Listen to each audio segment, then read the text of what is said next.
everybody. Please welcome to the show, Rick Springfield. How are you? Welcome. Thank you. How's things? Things are great. You're keeping busy, Yeah. huh? It's amazing when you make a documentary about one's relationship with their fans. That's quite an experience. It's been an incredible journey. They've been with us for a year, the filmmakers, Sylvia, the director, who's brilliant. And I've never seen a rock and roll documentary like it, where it's about the fans. And I mean, there's us playing, and then I interact with the fans, and then they go back with the fans to their families to find out how the families deal with it. And you know, these aren't 16-year-old kids anymore. They've got families, and it's amazing. There's stories there that actually blew me away. Were you aware that of the levels that this can go? No, I really wasn't. I took quite a few years off in the mid-'80s. I just walked away from it because I've had to deal with, well, not had to, but I've dealt with depression all my life, and I thought that you know, fame and all that would heal me. And when I realized it didn't, then I had to take time off, and I walked away from it. And I pretty much thought I'd be forgotten. I thought when I first started touring again after that, I was so nervous. I had no idea, because my shows have always been really energetic, and they've always been give and take from the audience. And I didn't know if I'd get up there and play, and everyone would sit there and go, yeah, I remember that song. That was great. You know, or they'd have energy. And when I walked on stage and felt the energy for the first time, I would just breathe a sigh of relief and knew that that was where I belonged. During that time when you were at your peak, did it feel empty, or were you able to? No, the rocket ride lasts a pretty good time. You know, it's like a really good hit of the best drug in the universe. And but after a while, when you start to get used to it, then you realize that it's still inside. It was a very scary thing to me, because I really, honestly, all my life believed that if I could just be successful at music, that all the darkness would just go away. And when I started being successful, and the rush of it all, you know, I'm going, I'm right. This is what's going to heal me. And then about 5 years into it, I realized it hadn't, and it all came back. And it was a big lesson. It was one of the major turning points in my life, to realize that nothing outside you will change you. Only your change has to come from within. And that's when I started to get into Buddhism and started meditating and trying to do something that would actually work. How did you, did somebody introduce you to it? Did you bump into Steven Seagal? Did he go, hey? Like, how did that happen? No, actually, I came by Buddhism. I mean, I'm Christian. I was raised Christian, and I have a lot of that in me still, but I've mixed it with Buddhism. And I came upon Buddhism in a very un-Buddhist way by stealing the Buddhist book out of a hotel in Japan. It's kind of a weird way to start it, but meditation has really helped me with you know, depression. You've seen a lot. Like, your life has had high highs, but you've also had some really interesting moments. I mean, like a lot of entertainers would go to Vietnam to perform for the troops, but you didn't go do the regular perform for the troops, but you went into Vietnam. Yeah, right? that was pretty crazy. I was 17, and Was it like 68 you went? yeah, 68, and they were recruiting. I was in Australia. They were recruiting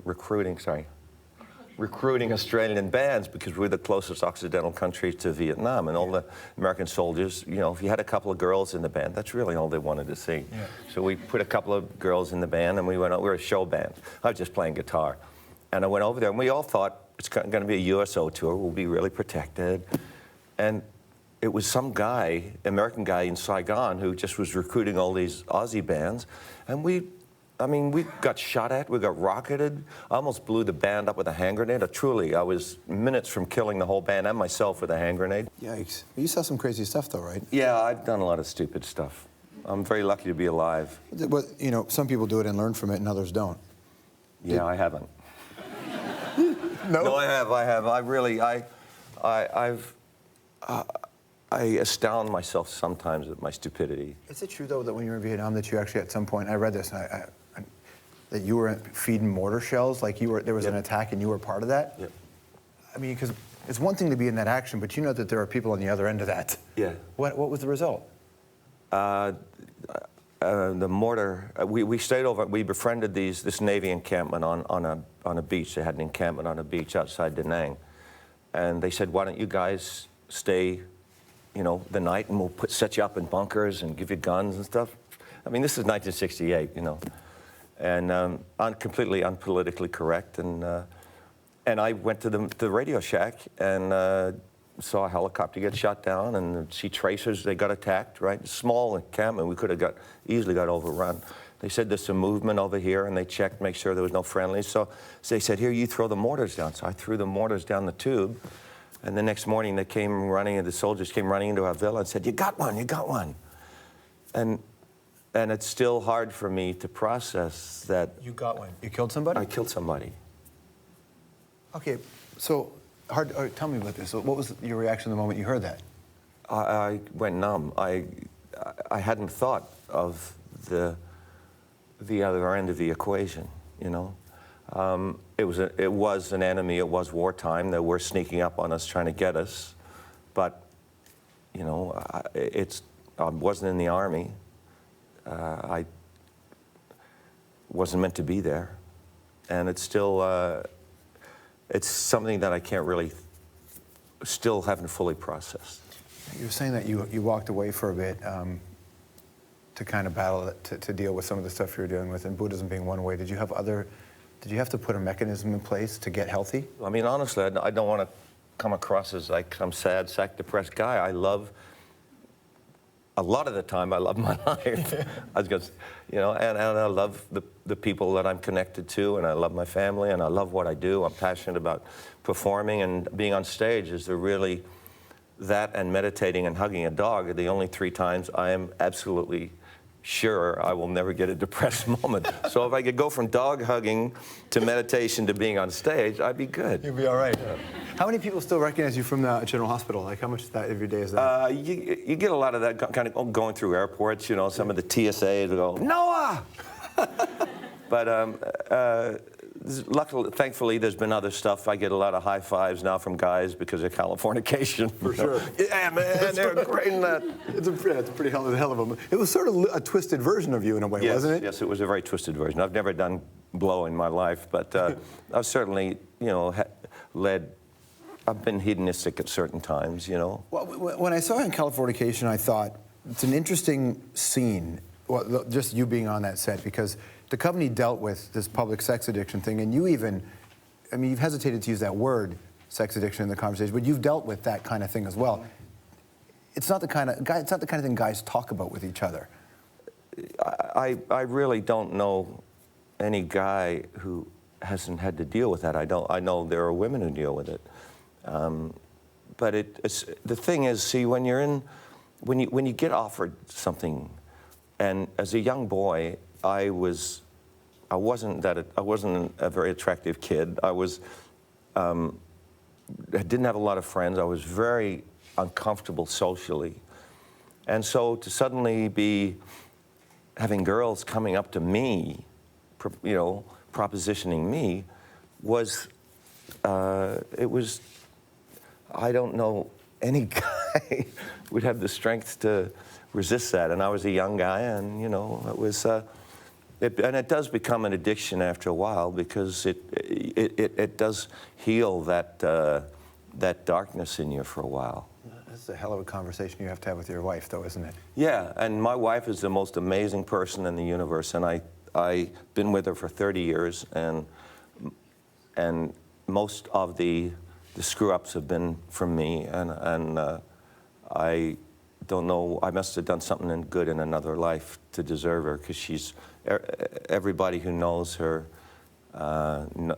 gets who she is, and she's an incredible person, and I am thankful for her. A lot of your early good work has been documented. You were in episodes of, I think, $6 Million Man, Battlestar Galactica. Yeah. You were in the Rockford Files. You were in the shows at the time. At the time, like, one thing even from the film, I wondered, did you, and you're open about a lot of the experiences, but did you appreciate what you had at the time? No. I kept waiting for the big break, and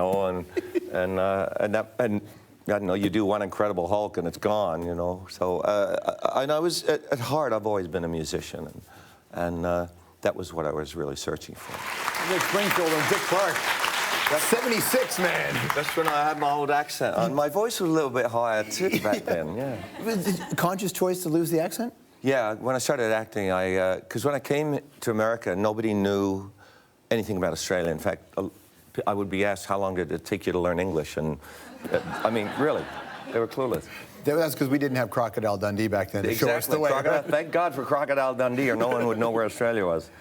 Now, what are your memories of Dick? I mean, Dick just passed, and of course... Yeah, I know. You know, he was such an amazing guy, and I knew him all through my... Because that's the 70s. I mean, I was first on his show, I think, like in 73 when I first came over here. Yeah.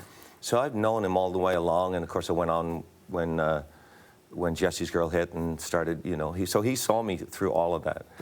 And I would, sometimes, you know, I'd go up to his office and talk with him, and he's always really absolutely genuine. And then he actually told me how to get rid of zits, which was very important for a 20-year-old.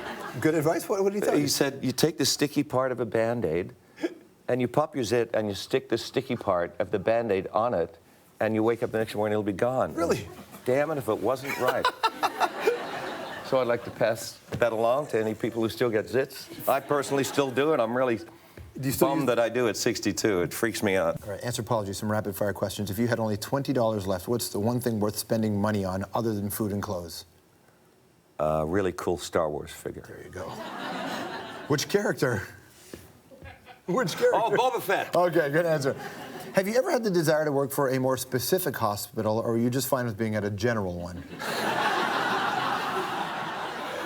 I actually would love to have been a vet, but I was terrible at school, so I never got the qualifications to become a veterinarian. It's called An Affair of the Heart. It's good to see you, man. Thank you so much. Rick Springfield, everybody.